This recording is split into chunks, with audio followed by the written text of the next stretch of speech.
Hi!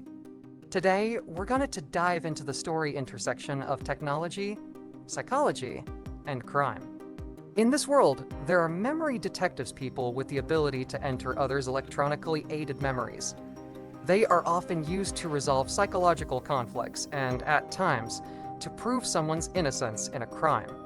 A man gifted with the ability to access people's memories takes on the case of a brilliant yet troubled 16-year-old girl.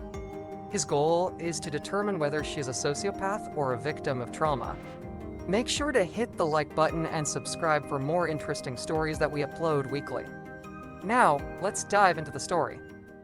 At the start of the movie, John is in a large house where a young woman not wearing much is attacked by an intruder. Then somehow, John, in the commotion, sees an event related to his own life. He saw his wife, Anna, take her own life due to depression for lost their child. Suddenly, we are brought to a room which reveals that John is having a session with a girl. And during a session that goes wrong, John suffers a stroke and is left incapacitated for 2 years. After being left incapacitated for 2 years, John having financial issues, he still owns the beach house where his wife died, but refuses to sell it. Desperate for money, he asks his old superior, Sebastian, for a new job. Sebastian assigned John a case of a brilliant but troubled 16-year-old girl, Anna Greene, who is on a hunger strike. Sebastian told John this was an easy case which he just needed to convince the girl to end the hunger strike. Anna's stepfather, Robert, wants her institutionalized, which Anna's mother and Anna herself are against. One possible motivation for Robert: Anna's mom is one of the richest people in the country, and if she dies, Robert inherits nothing unless Anna is locked up. John and Anna begin their therapy sessions, focusing on Anna's time at a prestigious girls' school and several incidents that happened there. John finds himself drawn to Anna, while at the same time wary of her. John succeeded in persuading Anna to eat and learn Robert had been abusing her when she was a child. Anna's nurse, Judith, whom John has just started dating, is thrown off the staircase, and Anna is blamed by her stepfather for the accident. John harbors suspicions towards Anna's stepfather, who he believes has hired a man to shadow him. Also, as well to Sebastian, who John learns from Anna's mother that Sebastian has withheld a file on Anna from him. Anna's behavior toward John becomes more flirtatious, playful, and helpless. Anna also draws a portrait of John with the caption, "You are my only safe place," which makes John feel that Anna is in distress. John learns that Anna has been involved in a sexual relationship at school with her photography teacher, Tom Ortega, who has been taking erotic pictures of her. Also, John learns that Tom Ortega has been jailed in prison.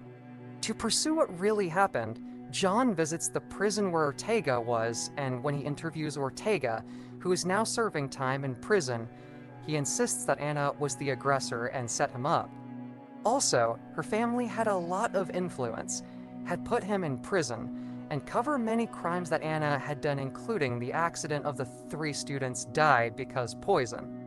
John asks Anna to go back to an incident at the school where 3 of Anna's classmates were poisoned, and John wants to know what actually happened. In the session, John sees what Anna and her classmates were doing during the accident, and Anna blames it on another student, nicknamed Mousy. However, when John goes and meets one of the poisoned girls, Susan Merrick, and asks about Mousy, she says she does not exist. Susan also tells John that she knows that Anna have poisoned her and show John what it have done to her. During another session, John and Anna recover a memory of Sebastian approaching her as a 4-year-old, which causes John to believe that Anna was sexually molested by Sebastian as a child. John feels furious and disappointed, confronts Sebastian, and tells that he knows what he has done to Anna. Sebastian, however, strongly denies it, asking John why he would put him on the case if he had something like that to hide. John still didn't believe what Sebastian had told him, and warned him not to come near Anna ever again. John informs Anna's parents of his diagnosis, and suggests they do not institutionalize their daughter. because the reason for Anna's behavior is due to early overt sexualization, and locking her in the institution will make it get worse. At home, while John was cleaning all files related to Anna's cases, his eyes caught a note written by Anna on the portrait she had drawn of him. John seemed to remember something, and he realized that the note on Anna's portrait of him matched one supposedly written by Mousy in the photograph he received from Anna. With confusion and disbelief on John's face, he reaches for Anna's yearbook. Going through the book, he discovers that the girl from Anna's memories was not nicknamed Mousy, but Sanders Julie, and the girl with the nickname Mousy was a completely different person. John, in shock and confusion, suddenly receives a frantic phone call from Anna, who says she needs to meet and tell him something. And then the call is abruptly cut. John, still in confusion, races to her home while trying to call her house, but no one answers. Upon arrival, he finds that the door has been left open. He enters the house and heads upstairs after hearing something upstairs. In the upstairs, while looking for the sound he hears, John hears Anna's voice calling his name from the home's security room. After entering the room, John discovers the murdered bodies of Anna's parents. Suddenly, he finds himself locked from the outside. In the confusion, John sees Anna in the home's security room, distraught at discovering her parents' bodies. She flees in panic from an unseen assailant, and in that split moment, John catches a glimpse of the man who had been shadowing he. After that, John tries to escape the room, and suddenly the electricity is cut. In the dark, the door that had locked him suddenly opens. He exits the room and begins looking for Anna. John calls the police for help and is told that assistance is on the way because someone else has already called them. Then, John notices the trail of blood and follows it. Outside, he finds Anna running toward the woods. He follows Anna into the woods, and after losing her, Anna suddenly appears behind him. John sees the same man who has been following him, and he tells Anna that she needs to stay with him because the police are on the way. Anna grabs John's hand, apologizes, and then runs away. John watches Anna run in confusion, and then the police arrive, asking him to raise his hands.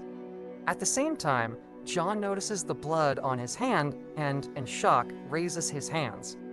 The police arrest John for supposedly attacking Anna. In the investigation room, the detective tells John that there is blood on his hands and other evidence that seems to indicate he broke into the home, drugged her parents, who are revealed to still be alive, and abducted the missing girl.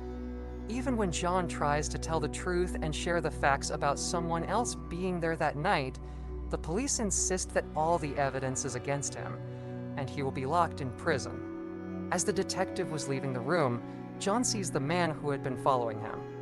Confused and speechless, John looks at the man, and then the man says, "And coming back."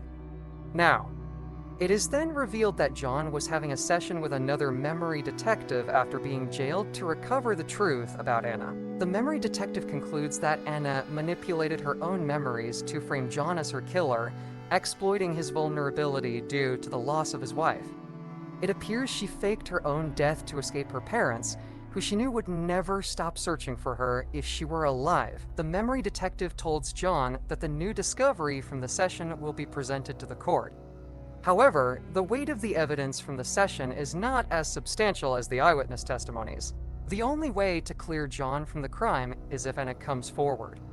John apologizes to Sebastian, who is still in contact with him, and advises John to sell the house at the beach to use the funds for his bail. Elsewhere, Anna arranges to have John send a single red rose, along with a picture of her holding a recent newspaper to show that she is still alive. John, now released from prison, drives to the beach house to find a new family has bought it. He's then able to move on with his life and find peace with Judith. We hope you enjoy the story. Please share your thoughts in the comments, and don't forget to hit the subscribe button to hear more stories from us.